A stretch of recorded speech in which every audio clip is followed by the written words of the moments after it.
আসসালামু আলাইকুম রহমতুল্লাহ। আমি আহমেদ রমিজ আপনাদের সাথে আছি ALJ টেক ইউটিউব চ্যানেলের পক্ষ থেকে। আপনারা দেখছেন মাইক্রোসফট প্রফেশনাল ক্লাসের পার্ট 14। সো এই ক্লাসে আমরা আলোচনা করব এই যে ডিজাইন ট্যাব, এই ডিজাইন ট্যাবের সম্পূর্ণ আলোচনাটা থাকবে। ডিজাইন ট্যাবের যে গ্রুপগুলো আছে বিস্তারিত আলোচনা করা হবে। সো চলুন দেরি না করে শুরু করা যাক মূল ক্লাস।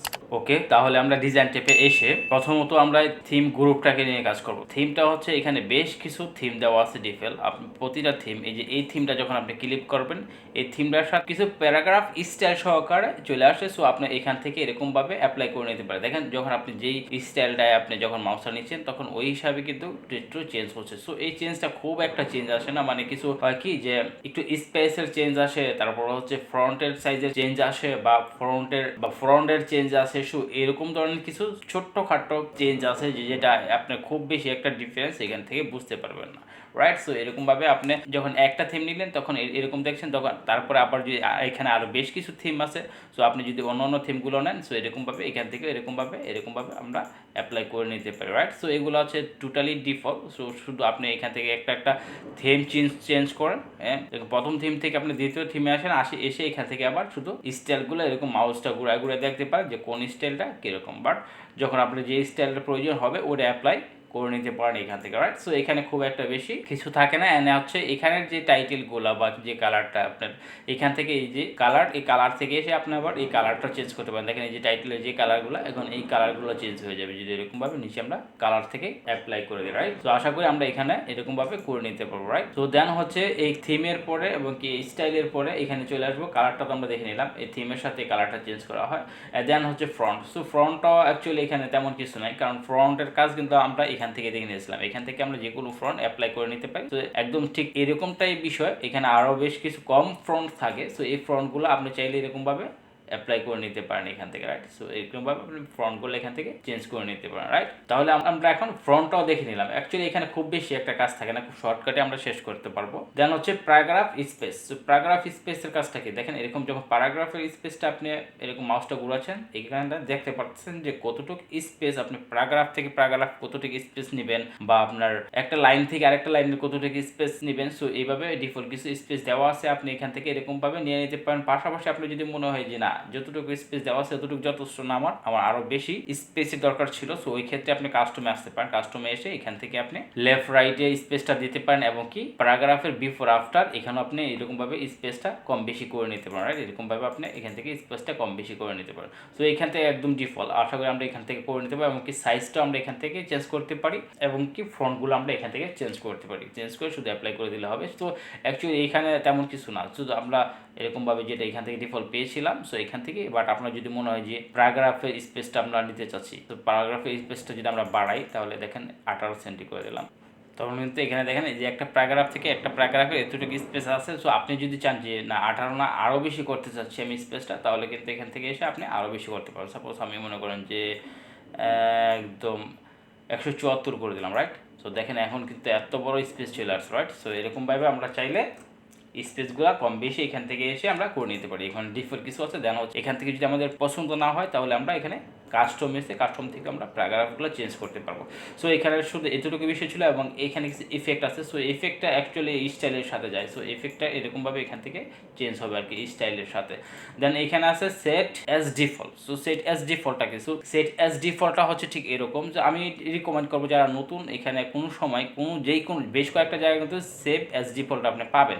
সো এই সেভ অ্যাজ ডিফল্ট আপনি ক্লিক করার দরকার নেই। সেটা হচ্ছে যে অ্যাকচুয়ালি ডিফল্ট যেটা থাকে মাইক্রোসফটের মধ্যে, এটা একটা স্ট্যান্ডার্ড মডেল, ঠিক আছে? স্ট্যান্ডার্ড একটা। সো এই স্ট্যান্ডার্ডটা যদি আপনি চেঞ্জ করতে চান, এখন আপনি যতগুলো এখানে কার্ড চিট করলেন, যা কিছু করলেন, ওইগুলোতে এসে এখন এগুলো করার পরে যদি আপনি সেভ অ্যাজ ডিফল্ট এখানে করে যদি ইয়েস করে দেন, সেভ অ্যাজ ডিফল্ট ইয়েস, তাহলেই কিন্তু আপনার যেই সেটিংটা আপনি চেঞ্জ করছেন এটা ডিফল্টভাবে হয়ে যাবে। যখন আপনি মাইক্রোসফটটা অফ করে আবার চালু করবেন, ঠিক এই সেটিংটা আপনাকে শুরু করবে, এখান থেকে শুরু হবে, রাইট? আর আপনি যদি এখানে যতই চেঞ্জ করেন, চেঞ্জ করার পর যদি আপনি কেটে আবার নতুন করে যদি আবার ওপেন করেন, তখন কিন্তু যে আপনি যতই চেঞ্জ করছেন এই চেঞ্জগুলো কিন্তু এখানে থাকবে থাকবে না ট্যাবের এখানে, কেননা ডিফল্ট যে চেঞ্জটা আছে আগের ওইটাই থাকবে, রাইট। সো এরকম এই কারণে আমি মনে করবো যে আপনি এখান থেকে যদি সেভ অ্যাজ ডিফল্টগুলো করে দেন তাহলে অনেক কিছুতে আপনার একটু এলোমেলো মনে হয়, মানে সাজানো গুজানো যেরকম একটা ডিফল্ট থাকে ওটা থাকবে না। আপনার মতো আপনি এখানে সেখানে একটু কাজ করলেন, করার পরে সেভ অ্যাজ ডিফল্ট করে দিলেন, তারপরে আপনি এখানে কনফিউজ হওয়ার সম্ভাবনা থাকে। সো আশা করি আমাদের সেভ অ্যাজ ডিফল্টের কোনো কাজ নাই আপাতত, যেহেতু আমরা এখনো বিগিনার, রাইট। তো ঠিক আছে, ফাইন। তারপর এখান থেকে আমরা এগুলোর কাজ শেষ করে ফেললাম। এখন চলে আসবো হচ্ছে আমরা পেজ কালারটা দেখার জন্য। তারপর আমরা ওয়াটারমার্ক এবং কি বর্ডারগুলো দেখছি। তো পেজ কালারটা নর্মাল একটা বিষয়, এখান থেকে আপনি পেজের যে কোনো একটা কালার দিতে পারেন এরকম ভাবে। দেখেন এখান থেকে বেশ কিছু কালার দিতে পারেন, অ্যাপ্লাই করতে পারেন এবং কি মোর কালার অ্যাপ্লাই করতে পারেন। দেন হচ্ছে এখানে আছে দেখেন ফিল ইফেক্ট। ফিল ইফেক্টসে যখন আসবেন এখান থেকে ফিল ইফেক্টগুলো বুঝতে পারতেছেন যে এরকমভাবে, মানে এরকমভাবে আমরা অ্যাপ্লাই করে নিতে পারি। So fine. এবং কি আপনার কালারগুলো করার পরে আর যদি বেশ কিছু কালার করতে চান, মূল কালার এখান থেকে মূল কালার আছে, সো এখান থেকে অ্যাপ্লাই করতে পারেন। পাশাপাশি আপনার যদি মনে হয় যে কালার লাগবে না তাহলে নো কালার, শুধু এরকম নো কালার ক্লিক করে দিলে কিন্তু নো কালার হয়ে যাবে। দেন হচ্ছে আমরা চলে আসবো ওয়াটারমার্ক। ওয়াটারমার্কটা কি আমরা জানি, ওয়াটারমার্ক কি? ওয়াটারমার্ক মানে হচ্ছে যে কোনো কিছু যদি কেউ কপি করে সেটা যে কপি না করতে পারে, যার কারণে ওয়াটারমার্ক দেওয়া হয়। সো এই ক্ষেত্রে দেখেন এখানে 4টা ওয়াটারমার্ক দেওয়া আছে, কনফিডেন্টাল 1, কনফিডেন্টাল 2 এবং কি do not copy 1, do not copy 2। So এইগুলা আমরা একটা সাপোজ আমরা মনে করেন ডু নট কপি 1টা নিয়ে নিলাম, রাইট। তো নেওয়ার পরে এখানে দেখেন একটা ওয়াটারমার্কের মধ্যে চলে আসছে। সো হয়তো খুব একটা ক্লিয়ার বোঝা যাচ্ছে না। এন্ড দেন পাশাপাশি এখান থেকে আপনি যদি চান আরো বেশ কিছু কাস্টম করতে পারেন এখান থেকে। সো এখান থেকে এসে আপনি কাস্টমে চলে আসেন। কাস্টমে চলে আসার এখানে দেখেন ডু নট কপি দেওয়া আছে। আপনি যদি চান এখানে আপনার নামটা দিতে পারেন, আপনি চ্যানেলের নাম দিতে পারেন বা অন্য কিছু আপনি লিখতে পারেন।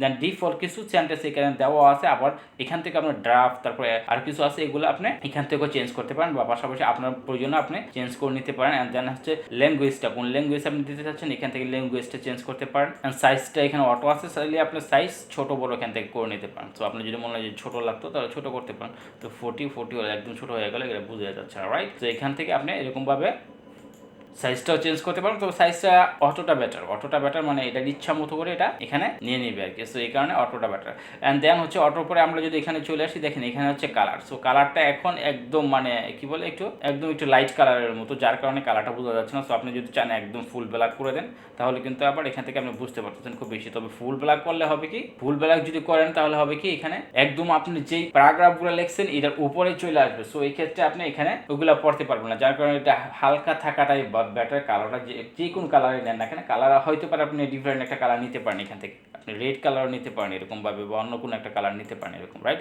নেওয়ার পরে এখানে এই কালারটা একদম এখানের মধ্যে যে হালকাটা থাকে উপরে ওইখানেরটা নিলেই বেটার। তো ওই জিনিসটা তাহলে আর ফ্রন্টের উপরে চলে আসবে না, রাইট। সো এখান থেকে আমরা কালারটা নিতে পারি। দেন হচ্ছে ডায়াগোনাল এবং কি হরিজন্টাল। এখন আছে হচ্ছে আমার ডায়াগোনালে, এবং যদি হরিজন্টালে করতে চাই এটা তাহলে আমরা হরিজন্টালে করতে পারি, রাইট। তাহলে আমরা এটা হরিজন্টালও করে নিতে পারি। এখন যদি হরিজন্টাল করে অ্যাপ্লাই করে দিয়ে দেখেন কি হয়, এখন এটা হরিজন্টাল হয়ে গেছে, রাইট। এখন হরিজন্টাল হয়ে গেছে। সো এরকমভাবে আমরা এখান থেকে ওয়াটারমার্কটার কাস্টমগুলো করতে পারি। দেন হচ্ছে এখান থেকে সেমি ট্রান্সপারেন্টটা এটা ক্লিক করা আছে। সো আপনি যদি এটা উঠায় দেন, মানে হচ্ছে সেমি ট্রান্সপারেন্টটা অ্যাক্টিভ করা আছে, যদি এটা উঠায় দেন তাহলে উঠাই দিতে পারেন। কিন্তু উঠানোর পর হবে কি, এটা যদি উঠায় দেন একদম এত বেশি কালারিটি চলে আসবে এটার মধ্যে, মানে আপনি একদম যে ফ্রন্টগুলো আছে ফ্রন্টগুলো পড়তে পারবেন না, এরকম একটা অবস্থা চলে আসবে। কারণ এখানে হয়তো কি বলে এডিট কপি বলে বোঝা যাচ্ছে না। যখন আপনি দেখে প্রিন্ট করবেন, প্রিন্ট করার পরে কিন্তু এটা একদম সামনে চলে আসবে, দেখেন এটা একদম সামনে চলে আসবে। তো এই ক্ষেত্রে আপনি এটা বুঝতে পারবেন না, রাইট। তো সেমি ট্রান্সপারেন্সিটা ডেফিনেটলি ক্লিক করাটাই বেটার, ক্লিক করা থাকাটাই বেটার। আর এটা ডিফল্ট আছে, এটা এইভাবেই থাকে। তো তাহলে আমরা এখান থেকে এইভাবে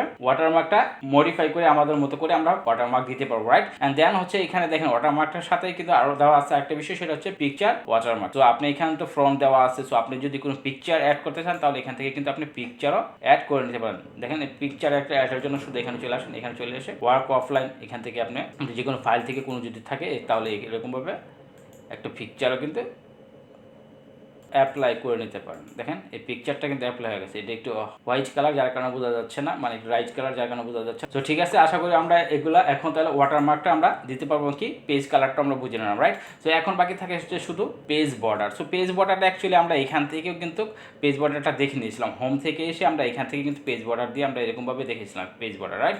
তো ঠিক আছে, তারপর আমরা যদি এখান থেকে একটু দেখে নিই শর্টকাটে, আমরা এখান থেকে দেখে পেজ বর্ডারটা দেখে আমাদের ক্লাসটা শেষ করে দেবো।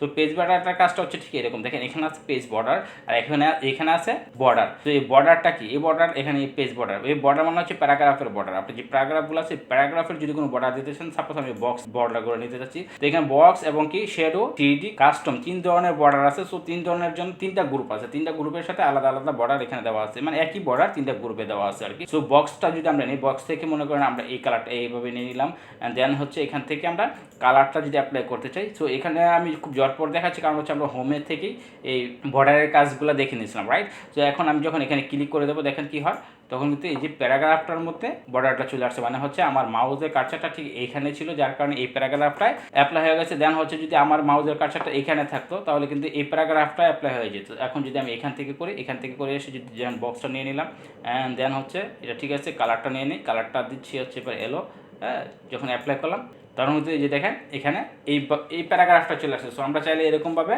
যে কোনো প্যারাগ্রাফে বর্ডার দিয়ে দিতে পারি। দেন পাশাপাশি হচ্ছে যে দেখেন প্যারাগ্রাফের পর এখান থেকে যদি চলে আসি পেজ বর্ডার।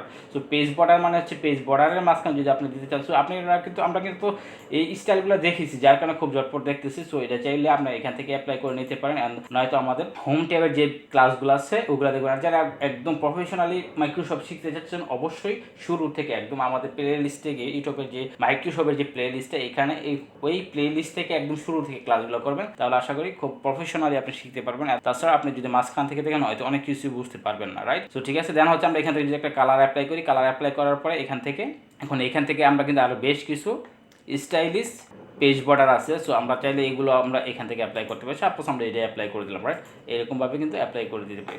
সো আশা করি আমরা এখান থেকে পেজ বর্ডার থেকে এসে পেজ বর্ডারগুলো আমরা অ্যাপ্লাই করতে পারবো। অ্যান্ড দেন আরেকটু এখান থেকে আপনি কাস্টমাইজ করতে পারেন, যখন বক্সে চলে আসেন বক্স এবং কি এখানে কাস্টমাইজে যখন চলে আসবেন, সো এই কাস্টমাইজে যদি আসেন তাহলে কাস্টমাইজ যখন আসবেন, সাপোজ আপনি মনে করেন যে এখানে 4টা গড় কিন্তু এখানে দেওয়া আছে, মানে 4 ধরনের। সো আপনার যদি উপরের মনে হচ্ছে যে উপরের আপনার বর্ডারটা লাগবে না, তাহলে এটা একবার ক্লিক করেন, তাহলে কিন্তু উপরের বর্ডারটা চলে গেছে। আবার যদি ক্লিক করেন তখন কিন্তু আসবে। সো আমি উপরে এবং কি নিচের বর্ডার নিতে চাচ্ছি না, তাহলে এখানের উপরে এবং কি এখানে নিচেরটা কেটে দিলাম এবং কি 2 সাইডে রাখলাম। রাখার পরে যখন অ্যাপ্লাই করব, এখন আমি যদি 2 সাইডেরগুলো কাটতে যাই, তাহলে কিন্তু এখান থেকে যদি এরকমভাবে ক্লিক করি তাহলে কিন্তু কাটতে পারবো। সো এই 2 সাইডেরটা রেখে আমরা যদি এরকম অ্যাপ্লাই করে দিই, তাহলে দেখুন শুধু 2 সাইডে থাকবে, উপরে কিন্তু আমাদের এখানে কোনো বর্ডার নাই, রাইট। সো উপরে কোনো বর্ডার নাই। আশা করি আমরা বুঝতে পারলাম যে এখান থেকে বর্ডারটা আমরা কীভাবে অ্যাপ্লাই করতে পারি, রাইট। সো এখন বর্ডারের সাথে সাথে আমাদের সম্পূর্ণ ডিজাইন ট্যাবের কাজটাই শেষ হয়ে গেল। সো ঠিক আছে, এখন বুঝতে পারতেছেন যে আমাদের ক্লাসগুলো খুব ছোট হচ্ছে। ড্র থেকে একটা ক্লাসে আমরা ড্রর কাজটা শেষ করে দিলাম, ডিজাইনের কাজটা শেষ করে দিলাম, তারপরে ক্লাস থেকে আমরা লাইআউটের কাজটা দেখবো। তো ঠিক আছে, আজকের ক্লাসটা লম্বা করতে চাচ্ছি না, আজকের ক্লাসটা আমরা এখানে শেষ করবো। ভালো থাকেন, সুস্থ থাকেন, দেখা হচ্ছে পরবর্তী ক্লাসে। আল্লাহ হাফেজ।